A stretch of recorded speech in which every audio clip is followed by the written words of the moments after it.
Now I'm going to talk to you about stress and smoking. If you're like most smokers, you probably say that smoking is something that you do because you're stressed, or smoking is something you do more of because you're stressed. Now, before I go on to that, if you're anything like my wife, she insists we watch these crime thrillers on the television. And you may notice in these series that there comes a point where something's very, very stressful. The police sergeant has discovered a gruesome body. There's a young mother whose child has gone missing. And what they'll show is that person smoking. The sergeant's on the fire escape at the police station smoking, and the constable comes out and says, "Here, Sarge, I didn't know that you smoked." And he says, "No, but that was really stressful, wasn't it?" And it's what it is. It's scriptwriters' shorthand for stress. Everyone knows that you smoke when you're stressed. Therefore, if they want to show someone stressed, they show them smoking, even frankly, if they've never smoked before. And it's a great shame because it's a myth. Smoking does not and cannot relieve stress. I'm going to prove that to you, and I'm going to explain exactly why, so you're in no doubt about it, so that you never again believe that smoking or going back to smoking is going to help you when you get stressed. Now, moving off smoking just for the moment, I want to talk about another example of a stressor, hunger. Now, when you think about hunger, hunger is unpleasant. It's what we would call a stressor. When you're hungry, it's there for a very specific reason. You are to react to that stressor by eating. Eating relieves the stress of hunger. And that's all it does. I know some people like eating, some people don't. But its original function, its natural function, is to make you do something. Smoking is the same. When you become addicted to nicotine, what happens is that you're creating an additional way in which you can become stressed and relieve that stress. Let me explain that. When you smoke a cigarette, you get nicotine. When you put the cigarette out, nicotine starts leaving the body. It does that very quickly. I don't know if you know how it does it, but mostly the way it came in. You breathe it in, you breathe it out. You know that you go outside on a winter's day and smoke a cigarette. You put the cigarette out, you can see the smoke coming out of your mouth. So you're losing a lot of the nicotine very quickly. Then you go indoors, you continue to breathe it out. A lot of it then is exuded through the skin. That's why you can smell a smoker, particularly on the hair where it's trapped, because it's coming out of the pores of the skin. Then it's excreted in the normal way, but you're losing nicotine very fast. As you lose nicotine, because you are addicted to it, what's happening is that the body's getting stressed, just as it's getting stressed by hunger. So at some point it sends a trigger to the brain to say, I need more nicotine. The brain computes you need a cigarette, and you smoke a cigarette, and it stops the craving. What it's doing is relieving the stress.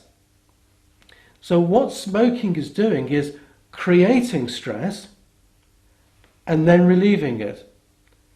Now you do that 20 times a day for years and years, you're going to come to believe that it is smoking that is reducing the stress in your life. It's not doing that at all. It can't.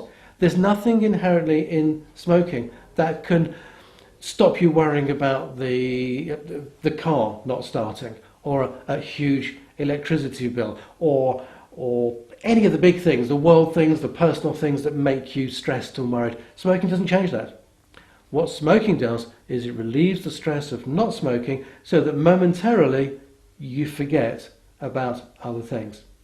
It's a good trick, but it does prove that it's not smoking that's in any way improving your life or making it stress-free. Now, that in a nutshell is why you believe in smoking for stress and why it's completely wrong. But there are, I have to admit, some other issues that we do need to explain. Nicotine, like, I don't know if you know Champix, the drug that's prescribed by the NHS, they're both psychotropic drugs. They change brain chemistry. So when you smoke, you are, to a very small extent, changing your brain chemistry. You are, to some extent, okay, I give in, to some very small extent, smoking relaxes you. But it is, I promise you, very small. It doesn't actually affect everybody in the same way. And the point is, it says on the pack, I'm going to kill you. Now, if your GP said to you, hey, you're stressed, take this, and you say, oh, excuse me, it says it's going to kill me, I don't think I'll take that. Clearly, smoking to relieve stress it just simply isn't a price that you would remotely consider paying unless you happen already to be addicted. Of course, so you believe in it. We've been through this before. Now, you may have noticed that, okay, you smoke a cigarette when you're under stress. How do you smoke it? You light it and you're... Recognise that? Why does that make you feel relaxed? Yes, it is relieving your addictive craving. You're getting a lot of nicotine, so it's having that effect. It's also, interestingly, giving you a lot of air. You're breathing more deeply. Smoking a cigarette actually can encourage you to breathe more deeply. It's not a very good way to do it, but that can relax you. But there's an interesting fact. Have you noticed, say you're at home, you're working on your computer and you're typing away there, and you'll light a cigarette and it'll be in the ashtray and you'll just pick it up and take a drag and put it back. What you'd say is, that really helps me to concentrate. Now, actually, that's not a myth, that's true. It does. But what's interesting is we've now got a conflict of ideas here, because smoking lightly stimulates brain activity, helps you to concentrate. Smoking heavily suppresses brain activity, makes you less stressed.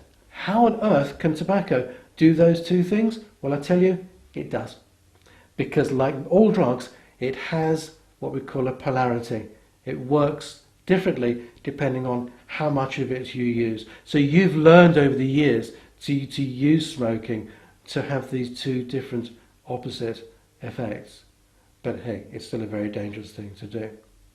Another thing I do want to mention before I finish, yes, there is another effect of smoking on relaxation.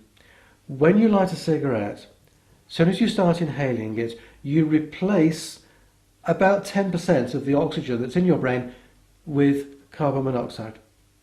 Now, carbon monoxide is what you get when you connect the exhaust of your car to the inside so that you can kill yourself, which is actually a great relaxant. Okay, you'll never be stressed again. What you're doing when you smoke is you're practicing committing suicide with carbon monoxide. So yes, it relaxes you, but actually it's killing brain cells. And I do mean killing. That's permanent, can't be replaced. Finally, and I do promise this is my final point, you know that tobacco smoke is very poisonous. We've discussed this. And what that means is that every time you smoke, you're poisoning yourself, which means your body goes into a stress reaction. This is quite serious, actually. Every time you smoke, these thousands of poisons are entering your body and producing a stress reaction which creates adrenaline to try and deal with it. So smoking is in fact inherently a stress creator, not a stress reliever.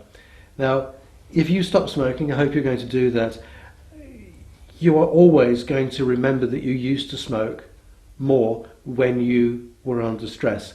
And what you've got to remember is these facts that I've given you. They are right, and at any time if you're tempted to smoke because you're stressed, just remember it cannot conceivably help. The fact that you believe that it helps is purely a function of the psychological dependence that the drug has created. So don't fall for it again. Bye for now.